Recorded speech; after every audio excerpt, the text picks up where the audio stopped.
reflecting on the things we've heard. Hey, we're going to do questions now, so I'm going to invite back up Mark. Thanks for those of you who've put in questions on the platform. Slido, you can still ask a question, but we really probably only have time to do 3 or 4 questions. So apologise in advance if we don't get to yours. I'm not ignoring questions if we don't do your one, but it's really life course is for. Yeah, that's we'd like to.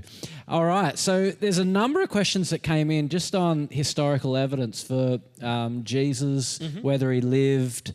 So what historical evidence that Jesus actually lived? Is the historical evidence for the parts around the resurrection as strong, the same as the evidence around Jesus' life? So, sure. Yeah. Let me try and do that on turbo. Yeah. And you can grab me outside if you need more. So I'm an ancient historian by training, wonderful Macquarie University. The evidence that Jesus existed and lived is essentially, there's a rich deposit of historical testimony, which is the Gospels itself. Now, people say, well, you can't use the Gospels because they are insider documents, but that would wipe out a large amount of historical evidence. On anyone. On anyone. On Julius Caesar, on the wonderful works of Cicero and the like. So the vast majority of ancient historians would all treat the Gospels as a historical source. They just wouldn't trust them on every single detail that they give them on.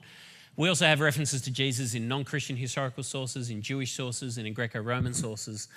I don't think, I'm just going to give the scholarly consensus here, I don't think it's a live question amongst most ancient historians that Jesus existed and that he started something that became a Jewish renewal movement. That's agreed. That's agreed upon, with the exception of a tiny group of people, and I really am not trying to be rude, but a tiny group of people called Jesus Mythicists who do not hold the scholarly centre in any way, shape or form. And these historians that you're talking about, are they Christian historians? No. Not all. So the some of them are, but the vast many of them majority of secular historians are saying no, he did exist. So I'm a member of the Society of Biblical Literature, which is a global organisation where they all gather together in the US. There's like 5,000 biblical scholars in one hotel, which is like warehousing social awkwardness, and it's disturbing. But I do not walk around to those people and all sit there and high five and go, "How you going with Jesus?" Like they're just people who study the Bible, and some of them believe and some of them don't. But there's very few seminars that are just kind of like, seeing as this mythical Jesus guy, they might talk about how his claims got amplified, which takes me to the resurrection thing. The resurrection claim is, of course, there is the question, history cannot adjudicate on the question of the resurrection, because all history can simply sit there and go do people in life behave in the way that they would have if a resurrection happened? So does history kind of have a resurrection-shaped hole in it, if that makes sense? But really, if you don't want to believe in a resurrection, you can sit there and kind of chuck in alternative explanations. I personally find the alternative explanations insufficient, but what are they? Alternative explanations would be they had hallucinations, that the empty tomb was because they went to the wrong tomb, or that there's been some sort of doctoring of the records, or something like this. On none of these do I find compelling evidence as a historian that they're there. The idea that they went to the wrong tomb seems to be, well, if you've got a troublemaking movement, you would pretty quickly find the right tomb. Or if you want to talk about the fact that they had hallucinations, you're going, yeah, but they had group hallucinations, which is actually very, very hard to do, as in it's an individual phenomenon.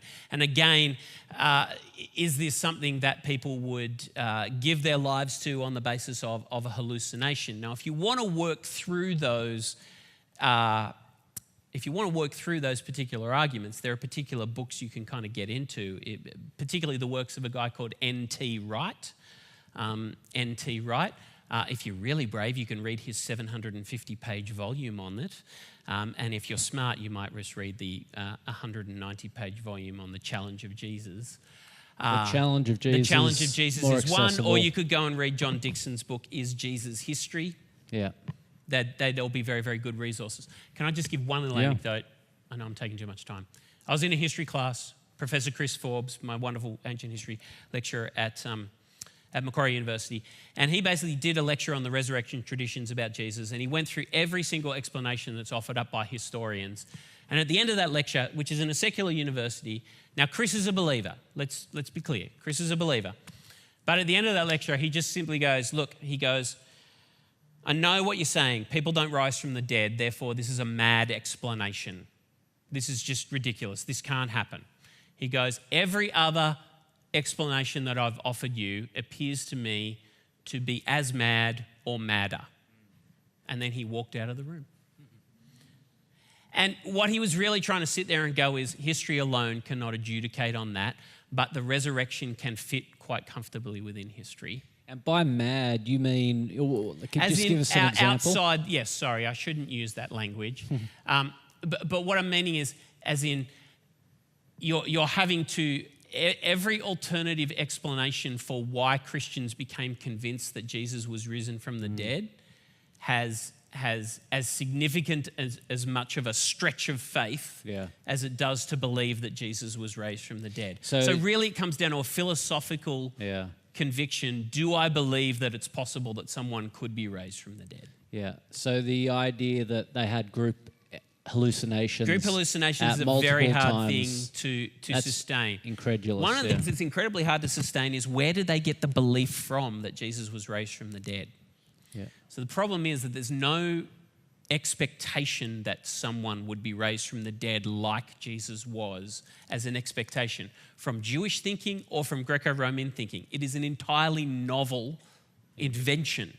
Now, again, you've got to sit there and go, where did they get this idea? Because it's usually presented as, well, they were all just sitting there in their grief going, oh gosh, what are we going to do? He's died. We thought he was the Messiah. I don't know what we'll say. He was raised from the dead.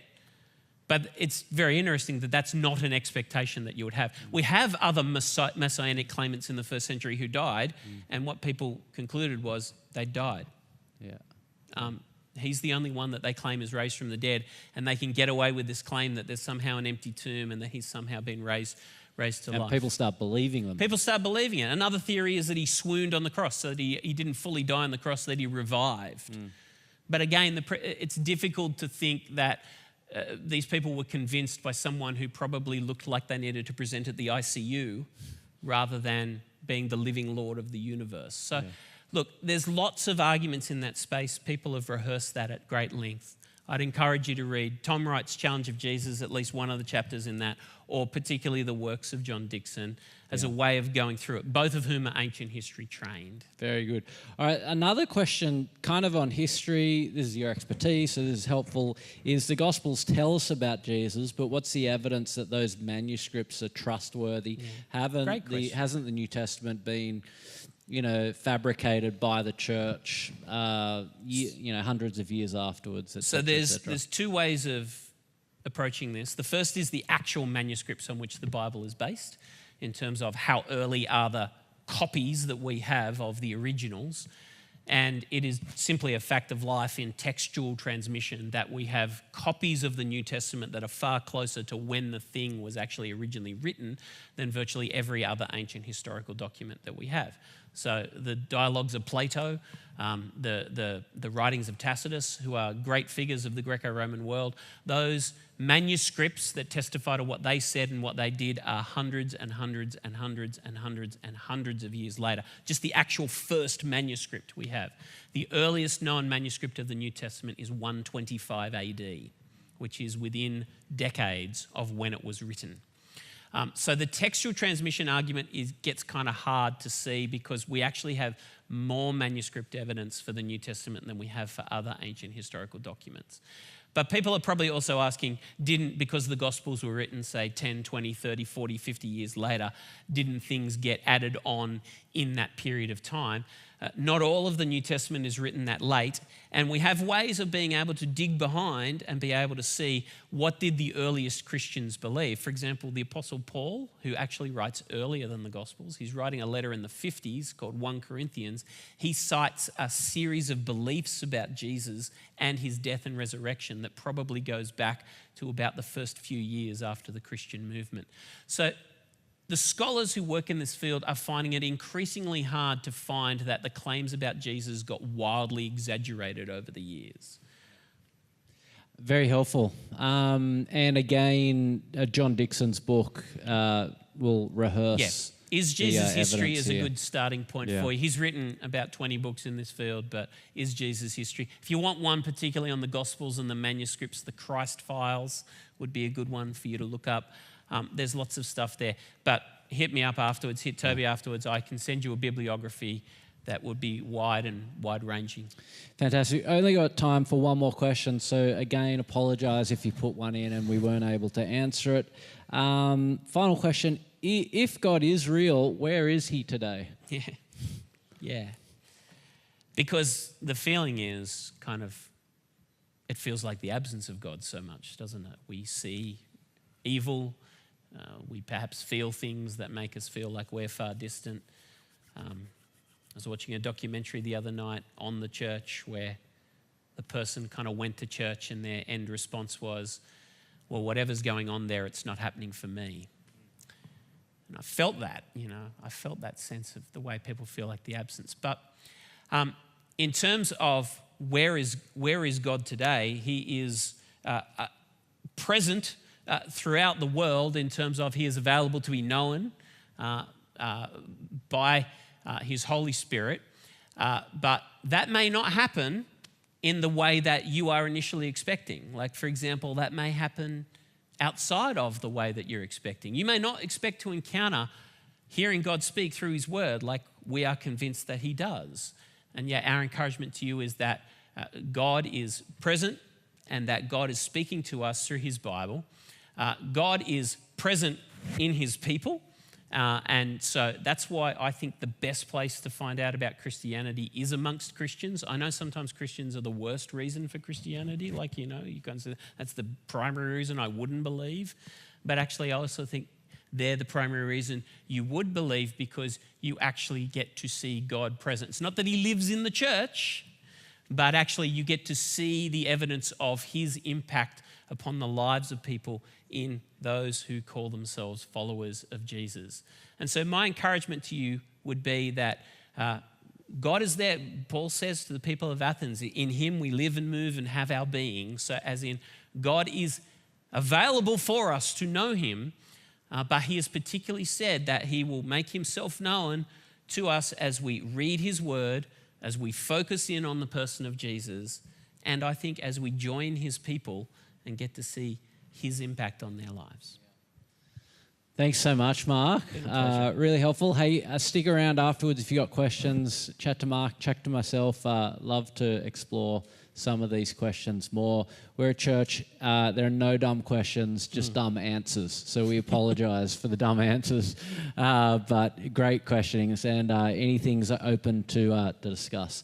Thanks so much. Can we thank Mark for sharing with us today?